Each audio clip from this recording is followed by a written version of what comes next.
Hi, and we're going to talk about rejection sensitivity. Now, rejection sensitivity is it's a psychological concept and it refers to an individual's heightened sensitivity to the possibility of rejection in social situations or from an identified other.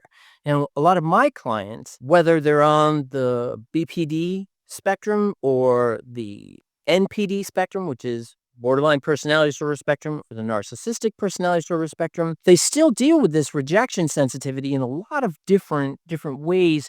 And the components that we're going to talk about today relate to both. And I think it's really important to be aware of it. A lot of individuals along the borderline personality disorder spectrum, their classic core content, one of those factors is rejection sensitive. Now, core content are those things that all of us have inside ourselves that when they get activated, we respond in an almost habitual, immediate way. And it can be positive or negative. So classic core content for individuals with BPD, that is rejection sensitivity, emptiness, and abandonment. Now, for individuals along the narcissistic spectrum who do experience rejection sensitivity, however, it's not a core content area for them. And classic core content for individuals along the narcissistic spectrum, those are typically fear, shame, doubt, inferiority, and guilt. So, rejection sensitivity can sometimes manifest in narcissistic individuals in a lot of different ways. And it can also manifest differently in a lot of different ways for individuals along the BPD spectrum as well. So, let's go over it. Let's break down rejection sensitivity and get a greater sense of understanding. And at the end, I'll go back and talk about surface content. And that surface content are the beliefs, behaviors, and patterns that individuals like yourself, myself, everybody engages in when our core content gets activated. So, first, the first component is anticipation of rejection. So, anticipation of rejection. This is that rejection sensitivity when you expect or anticipate rejection, even in situations where it may not be present. And the anticipation can trigger intense emotional responses. So, that means that maybe somebody doesn't text you right away and you're like, oh my God, they hate me. They don't like me. They're going to break up with me. They're going to cheat on me, whatever it may be. You anticipate that rejection. So then that activates that rejection sensitivity, that core content. So you behave in a particular way. The emotional responses could be beliefs, behaviors, and patterns. And a lot of times they're maladaptive. So they're really destructive to your relationships. Number two, this is heightened emotional response. This is when you may experience intense emotional reactions to perceived or actual rejection. Now, these emotions can include anxiety, sadness, anger, or a combination or other specific responses. So it's that heightened activation. So one and two, now all of these aren't mutually exclusive. Let me say that here because a lot of times they overlap, they're intertwined. So they affect one another in a variety of different ways. So it's important to bear that in mind. But that heightened emotional response, so you feel that you're going to be rejected. So then your emotions start going and your brain starts going and your fear gets activated. Your anxiety gets activated and you feel like you can't control it. So you do something. Maybe you blow them up on text or you start calling all the time or you go over their house or you, and don't do this, or you slash their tires, whatever it may be. It's that heightened emotional response. And it's just feels like it's an immediate reaction.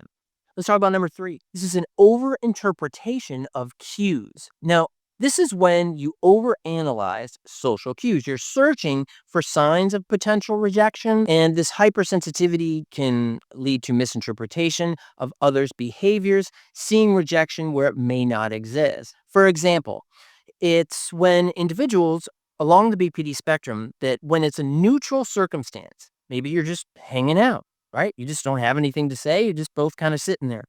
For individuals along the BPD spectrum, they interpret that as negative. They may say to themselves that, oh, Well, this person's bored with me. Oh, this person doesn't like me. This person is unhappy with what I said, did. Did I upset them in some way? Whatever it may be. And that becomes that activation of rejection sensitivity. And because you overinterpreted or misinterpreted the cue, that hits that emotional response. Now, individuals along the narcissistic spectrum, their overinterpretation of cues, because they tend to be focused on themselves, they tend to have a more distancing response, which means that they tend to minimize the presence of the other individual. They kind of see them as it's like, who's this person? They're not better than me. Like, oh, they don't have anything interesting to say. Maybe they're too stupid to come up with anything good because their rejection sensitivity has been activated. And you really see the difference is that then they sort of it amplifies that narcissism, just like an individual with BPD. It amplifies those BPD maladaptive beliefs, behaviors, and patterns. So both of these personality disorders, they just respond differently to that overinterpretation of cues. Now, the next one is impact on relationships. Now, that rejection sensitivity can significantly impact your relationships, and you may engage in behaviors aimed at avoiding rejection. This could be people pleasing, avoiding social situations altogether. And think about sort of the extreme ends of that spectrum. You'll do anything to make someone happy so you're not rejected. Maybe that's you. Other side is that I will avoid social situations altogether so I'm not rejected. So, where do you fall? And take a moment and kind of think about that. Do I people please or do I avoid situations? How about in the middle? Here's what the middle looks like. The middle is when you might avoid certain social situations, but then you end up meeting somebody and you build up a friendship. Then, in order to stay in that friendship, then you engage in people pleasing. So you have a very small social group because you avoid most social engagements, most social situations. Then, when you're in them, the people in there, you try to change who you are to please them. And you see that in both individuals with BPD and NPD as well. Now let's talk about self-esteem. That's the next one. And this is that rejection sensitivity is often linked to how you feel about yourself, your self-esteem issues. And that fear of rejection, it can absolutely contribute to feelings of inadequacy, worthlessness, or negative self-image. So what happens is you're in these situations and you're not always going to get along with everybody. But remember, that if you're along that BPD spectrum, that when it's a neutral stimulus, a neutral situation, right? You're just sitting at the table, there's nothing to talk about, then you turn it on yourself. That's what BPD does. It causes you to turn it on yourself. And when you turn it on yourself, you're saying, oh, I'm just not an interesting friend. They're bored with me. They're bored with our relationship. They probably don't want to be friends. I'm a terrible friend. Nobody likes me. And that's the self-esteem component. The narcissistic component, the NPD component, and as it relates to self-esteem, is that they then, because they have that distorted view of self, that greatness, that grandiose sense of self, that then they start to say that, well, you're worthless. I mean, you're stupid. So they protect their self-esteem using a narcissistic distortion of how great they are. So they minimize that other individual who they see as threatening, who is threatening their self-esteem because of the rejection sensitivity that is related to their sense of self, their self-esteem. Next, number 6 is defensive behaviors. Now, you attempt to protect yourself from this perceived rejection, and you may develop defensive behaviors. This can be withdrawing from social interactions. You could be excessively cautious, like who you get close to, who you know. Sometimes you may actually just deplete your social circle altogether because of that fear of rejection sensitivity. And you can even, and I think we see this a lot in individuals along the NPD spectrum, is that you adopt a defensive attitude about it, right? And you can imagine that an individual along the NPD spectrum, that defensive attitude is, they're not interesting, they're stupid, they're not special, so on and so forth. Whereas that withdrawing from social interactions, being excessively cautious, I see that a lot in my clients along the BPD spectrum because they're worried that if I get into a relationship with you, that you may recognize, remember, this is related. Remember, these aren't mutually exclusive, so they're related. You may realize this is a belief, a false belief, that I have no worth, that I'm not a good friend. So then you're not going to want to like me anyway. So I'm just going to beat you to the punch and I'm just not going to be friends with anybody. And that all of that doesn't become the conscious thought. It becomes a very muddled, nebulous thought, but the behavior is towards that goal, that sense of social isolation that they utilize to protect themselves from rejection sensitivity. But you typically see this in individuals that have a core content of loneliness. Now, the next component is how it can impact decision making. Now, rejection sensitivity can absolutely influence your decision making. You may avoid situations where you fear rejection, even in those situations that could be beneficial or meaningful. Now, in some instances, I think we see this in the therapeutic relationship, is that you start to get attached to your mental health provider. You get very worried. This is for more of the individual with BPD, is that you get more concerned, more worried that they don't like you, that you're not a good patient, you're not a good client, you're not growing fast enough, whatever it may be. So then you destroy the relationship either by continual no shows, or you act out in a way that is completely inappropriate. So that forces the clinician to end the relationship.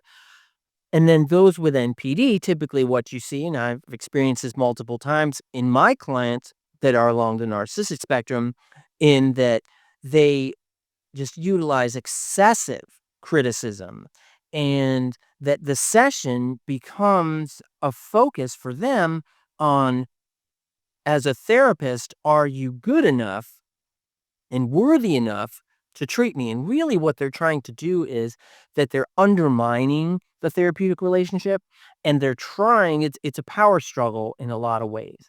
And we see that you can try to manage a healthy relationship this way. An unhealthy relationship, particularly a therapeutic one, is when the therapist or the client has a greater power distribution than the client or patient. So we have to be on the same field. And when you're vying for superiority, you're wasting therapeutic time. It starts to eat away and erode the therapeutic relationship. And when it's out of that rejection sensitivity, again, you're trying to beat the other individual or the relationship to the punch. So instead of being dismissed or broken up with or canceled as a client, whatever it may be, then you just destroy it in the meantime. Lastly, let's talk about relationship patterns. Now, relationship patterns, now, absolutely are impacted. It could be therapeutic, but let's talk more about like friend, platonic, or friend and romantic relationship patterns as it relates to rejection sensitivity. And it absolutely contributes to patterns in relationships. Could be fear of intimacy, could be difficulty trusting others, could be a tendency to quickly end relationships to avoid potential rejection. And I think we certainly see this again. It's always beating that rejection to the punch. We see that pattern in these 8 components of rejection sensitivity. We able to pick that up, whether it's BPD, borderline personality disorder, or NPD. You're always trying to manage that rejection sensitivity by a destruction of the relationship. And when that pattern is in play, what happens is the individual ends up with a very small or empty social network. And that social network, when it's empty, that adds to the loneliness. It adds to a false validation of negative self-esteem, a belief of worthlessness, and all these other things. And what happens is that that little family in the head that I call it, I got that term from Laura Smith Benjamin, brilliant psychologist, that it then family in the head, that's the chorus in your brain, starts using these instances to not only solidify your maladaptive beliefs, behaviors, and patterns, but it also turns it on you. And it then continues to drive you in the dirt to feel lower and lower and lower. And then that little voice tells you, see, no one is in your life because you're worthless. And all you have is me. And me is BPD. or NPD or whatever it may be, whatever maladaptive belief you have internalized. And you got to resist that stuff, because when you understand some of the key components that's related to rejection sensitivity or other factors related to your personality or personality disorders or maladaptive habits, is that you have to develop strategies to manage and cope with that rejection sensitivity. And this can really improve your overall well-being, your relationships, and it can really help you. And therapy can be a great tool to help you, but it takes time, and you have to explore these issues. And hopefully, you find a therapist that you can work with, who you feel comfortable with, because that is a central component. Because when you find a therapist you can relate to and trust and feel safe with, you see that there's less rejection sensitivity, maladaptive behaviors, and that person can help you grow and develop and do it differently. And if you have overcome your rejection sensitivity, I want you to leave comments, and so other people can learn from them. A lot of people read those comments, me included. I try to read as many as I can. And I hope you enjoyed the video, and please like, share, subscribe, comment, and hit the little bell. And I'll see you next time. Bye bye.